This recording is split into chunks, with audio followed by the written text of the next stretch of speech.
Hello everybody, and thanks for watching this Ozone Chelan Open 2022 video with the help of Ozone, Northwest Paragliding in Cavu, and all these other nice sponsors. We had a very nice site introduction from Greece and Marty Devietti. Hang in there, it's really worthwhile listening to all this. All right, so hi everyone. Welcome to the thank you. Welcome to the practice day. I got a few other kind souls and long time pilots. Doug Hoffman, who's been flying longer than I have. Marty Devietti, who I took my first instructor clinic from and failed, by the way. But it was in 2002. What else we got here? Oh, Wheeler, where'd Wheeler go? He left. Okay, that's fine. Well played. Yeah. So this is your orientation. It is my only song. You'll hear it all day long. Okay. What the wind blows in here, it blows in over there. You know, when you're not standing on. yeah. So be patient, right? You know, you'll wait up here, you'll look for cycles and just be patient and then pick a launch, and usually I'll just stick to that launch rather than running all over. I prefer, to take off from the one the wind's blowing in. So typically, sometimes you may have to move, so don't be too hard-headed, but just try to be patient. I'm not quite sure what other orientation questions people may have. What do you... Well, typically, this is the preferred launch. It gets a southern exposure. It's between these rocks, so it does have some hazards you want to watch out for. Ants is over there. There's a couple of trees that you kind of want to watch out for. Green Monster is over here. It faces west, so it's got air that's coming over these mountains. There's this ridge line, which can create some turbulence. So when it's really strong and it's west and we're on Green Monster, you really want to be on your game. That's the most dangerous launch, in my opinion. Lakeside, surprisingly, it's not a southern exposure, but sometimes it's blowing in on lakeside, and you can get up there, and then the thermals come together, so it's kind of counterintuitive, but it does work. So pretty much, if you can just get a safe launch and get enough altitude underneath you, you can get up. You don't have to be too picky. No, but generally it's going to prevail one way or the other. You'll see people lining up for ants or in between the rocks, and that's what will work. Just line up there. If it's coming up Green Monster, you almost write these off. Once it starts prevailing from that side, it's pretty much going to stay that way. So if you see people lining up there and starting to huck off, and you're standing on ants in the pants, wall your glider up and move, because that's the one time it won't really change. If it's switching, it'll switch all over some days, and you can use them all, but once it goes solid one side, it'll usually stay that way.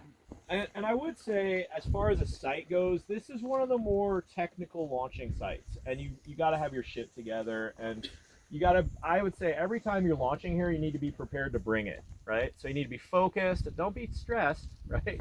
But be focused and like, all right, let's go. This is serious. I'm aviating. Takeoff and landings are very important in Washington, Chelan. Takeoff and landings, I would say, are more important here than most places. Along with that come big dust devils. Everybody know about those, right? So the dust devils that are up here, we fly on them. It's fine. I mean, it's we don't want to fly on them. We don't want to ground launch ever, right? We don't ground launch. That's not how it works. So, but you guys, it's kind of like you kind of got to be a little bit like commando when there's dust devils here. It's not like for the faint, right? So if you see one coming, you yell it, right? And then you look for whatever you can grab to help stabilize anything that's around it, right? So, and you got to jump on it. It's kind of like, it's like you're a kid again. And for me anyway, I feel sometimes a little foolish even at how much I'm getting, I'm like, God, but you got to do that. So that's another thing that's unique to this zone. So why don't you talk about when you do, so we're up here, we're gonna get a good cycle, be patient, get a good cycle, good inflation, right? Clear lines, and then we're going, because often, like there is gonna be some turbulence right after launch here. It's not often just like, oh, this is just smooth. So what does that mean? There's nothing wrong with that. There's nothing wrong with having a little turbulence right after launch. We fly in turbulence, it's okay. But that does mean that I'm not reaching for my pod. I'm not, I'm definitely have like this to make sure. I'm usually like, kind of raise me Jesus, like up in my harness like this, legs down, still in a PLF, and I'm looking to make sure that, because often there could be people around, and I'm actively piloting till I can throw my reserve almost. you know. So that's what I do, you know, and I've done here for a long time. So that's probably a little extreme, but I would start there for the first few days, and then as you get more and more comfortable with your own procedure, you can back it up to where you want to be. But so we take off. Say we take off. Then what happens, Marty? What do you do normally? So we take off from here or there anywhere. Well, it's nice if you're new not to be first, but it's really more important not to be last. You definitely get a big payday by getting up fairly early, even though it's light. If you think it's even a little bit sorable and somebody's marking lift, get out there early, because the queue, you see this big tent thing here, that's because the queue lines up and it's like a 20-minute wait or longer. If you're not in the tent, you're in the sun waiting to get in the tent, and it's like when it's on, it's already too late. So you want to get out there before it's really on, or you're not going to get a good chance of getting up and established. So early is important. I wouldn't be picky on your first thermal. If you're in any kind of lift, just work on staying aloft and keep your eyes open. There's 130, 40 of us here. There's a lot of information. Don't try to find your own lift. Work with each other. Look around. It seems obvious, but we get so focused and we have these blinders on. We're focusing on touching buttons and thinking about what we're going to do. You're 3 steps ahead. Be in the now. Look around. Somebody's going up. Get with them. Turn the same direction. It's really just important just to get up. Once you've done that, you'll have time on glide to push buttons and look at your instruments. But maybe not. I find that when I'm in a comp, there's so much to see outside that's more important than what's on my lap. I really don't need to do much but just fly the day and look out the windows. And if you're a newer pilot, it's going to be a struggle to you looking out and not being in your own little thermal sense. You know, you'll be thermaling around, but advanced pilots are looking at the next thermal and what's happening over there, and oh, there's clouds coming. That's something that you want to be thinking about as your future. That's your trajectory. For now, fly your wing, be in the now, but try to look around and use the people around you rather than your instruments. You can hear them, but don't be looking at them. Please. And I was going to have a couple more things, and I think people should get off the ground because it's looking good, and I think it's supposed to get windy later. Yep. So get away from the hill. When I launch here, I don't take the first. So like you see how you have to clear those rocks down there. So you're really away from the hill. I don't think you guys can see that rock all the way down there, but the sun is heating up the flats even more than up here, right? We have that lapse rate, the adiabatic, whatever. You know, so it's actually warmer down there, right, than it is right here. So the thermals are going to start more out front. So I always find I generally take off and I just fly straight out until I, you know, can get well clear, and that's where it's better anyway. So when you're new here, get up, take off, remember, focus, launch and landing. Always bring in a launch and landing here, and then fly straight up. Does everybody know where the landing field is? All right, most of you. So it's not over there. That's see, it's the opposite way from the lake. So yeah, not you down can there. actually see it. But once you take off, it's massive. It's a beautiful green field. There's soccer fields, and there's a parking area. So we land closer to the parking area in the soccer field. Yeah, and if you can't see it, follow that ridge down, and it's right off the end of the ridge. You're generally not landing at the soccer field, though? It's like the fields around there? Or No, you're landing at the soccer field. Okay. So there's multiple fields. Okay. You're landing the closest one to the vans. Closest one of the vans, and if you obviously away from other people. So there is a ridge over here. Don't go behind that ridge. You know, there's no reason really to be behind that ridge over there. What's the name of that ridge? Anyway. They call it the mosh pit. Yeah. So The mosh pit earns its name on days where it's prevailing from the green monster, or it's prevailing a little bit out of the south, because you get a lot of swirly stuff, especially when you're low. You're fine over there high, but if you come off a launch here and it's prevailing this way and you go over there, it's going to be a rough ride.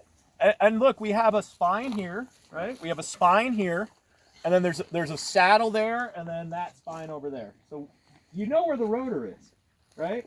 So let's stay out front until you're high, and don't ever get behind these spines. There's no reason for you to be scratching behind these spines ever, because it's not. I'm just telling you, for performance, you're not. You know, that's the thing with the flats, is that it's not always. You know, these aren't just like flying in the mountains where you're really focused on, you know, the macro side, or what Carrie taught me once is, right, there's 3 levels of the sky, right? And so down here, you got to be real careful not to get behind these ridges, because there on each of these spines is a lot of mixing air.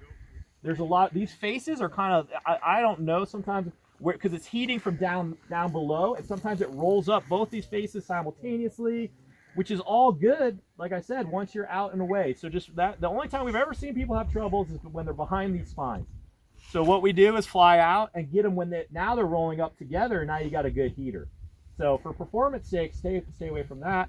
And then I think that's about it for now. We're just doing, if anybody has any more intro questions, one not more thing strategy. to add. So when you pull your glider up here, you better be ready to run. And I've run myself down where you can't even see where I finally come off the ground. So if you get a good cycle and your glider's up and straight, get your head down and freaking run. Because sometimes you got to run a long way before you come off. Try to get there high enough that you have a fighting chance of making it. Sometimes people will go way out over here. It's called Dead Coyote Flats because even the coyotes can't get out of there. Don't go there. If you do find yourself getting low earth, make sure you're getting in a position to make it because there's orchards and unlandable things on the way there. And then the other thing is because this butte is kind of like a solitary point, when you've got wind coming off the lake, you've got wind coming up the gorge, sometimes it does a push me pull you down there. So some people will be landing one direction and then the other people are landing 180. So be heads on a swivel coming in to land that. Can you just make maybe a couple quick points too? I know a lot of the pilots, some of the pilots here might be new to flying in gaggles and in crowds, and just maybe some points to the like awareness and where you're looking. And Yeah, let's give it. We got 5 more minutes, and then because, like I said, I think it's picking up. But That's a good point. so let's make that. That's a great point. So it's an even day, right? So today there's enough of us up here. We need to follow the rules. What does even day mean? Right turns. So right turn day. And so a couple things let me just do this real quick. So when you're flying in a gaggle, right, we're all working together. And Pete, can you come up here? This is Pete Thompson. He's another one of your mentors. We're all working together, right? So when we're competing, we're not trying to cut each other up, okay? So we know who you are. Don't do it. Just don't do it. It's just like driving. If you're in a small town, we kind of let people into the parking space instead of honking at them, right? Reduce the anxiety. So my rule of thumb is basically, so if we're following, so go ahead and walk that way. So if I'm following him, he's still going up, what do? I go a little bit behind him. I'm flying with him. It's my bro. He's showing. He's still going up. Okay, he's sinking right now. I'm still going up. I turn. Okay? Now let's do it again. So he's still going up. How about I'm following you? I got one more thing. It's a circle. It's a circle. You be following. That's my other point. Yeah. It's a circle. If you cut me off, I'm going to cut you off on the other side. Yeah. So work together because we're all in the same area. Okay, so now you're going up. This is very important to what I just told you before. He's going up. He's sinking. I'm sinking. I go behind him. This is the main place that you will get in trouble. He's sinking. You're sinking. If he's sinking and you have to count to 3 or 4, and you're still going up, then I'll turn. That is when it's okay for you to turn. A lot of people don't know, when is it okay for me to turn? That's when it's okay, because then you'll go back up. What will he do? He'll come back under, and now you're working together again. But if you're both sinking, you can collide with him. So basically, we're always trying to help each other move in a circle together until the last glide, or the last 2 glides of a competition. But for you guys that are at this competition, I would argue you should always be helping each other at this point in your racing career, because the finishing move, we're not to that point yet. And if you are, then you don't need to know when to turn. You already know. So do you have another? I would just add to the perceptual awareness of when you are in a gaggle. Obviously, we're not looking at our instruments. We're not looking up at our glider. We're not just staring up at that thing. We're looking forward. If we're turning to the right, we're kind of looking inside. You're more concerned about the pilots probably that are below you, because they don't have a good view of you, but you're looking just kind of forward and inside and maybe down a little bit, but just having this open perception, not just locking into the one glider in front of you and just being like, oh, I've just got to stare at him.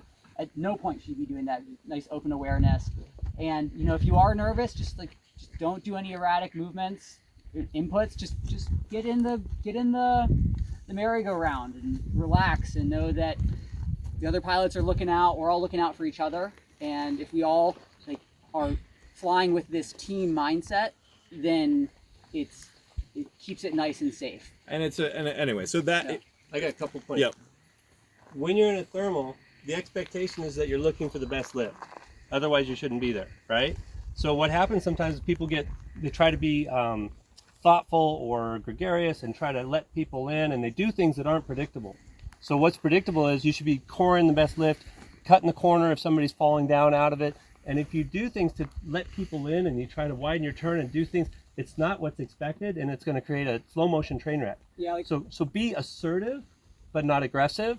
and be predictable, and your turn signal is your helmet. When you want to make a turn, you show everybody your intention, and you double check that it's clear, and then you do it. You don't just like do the all-in-one, because that gives nobody any time to react, and it's not predictable.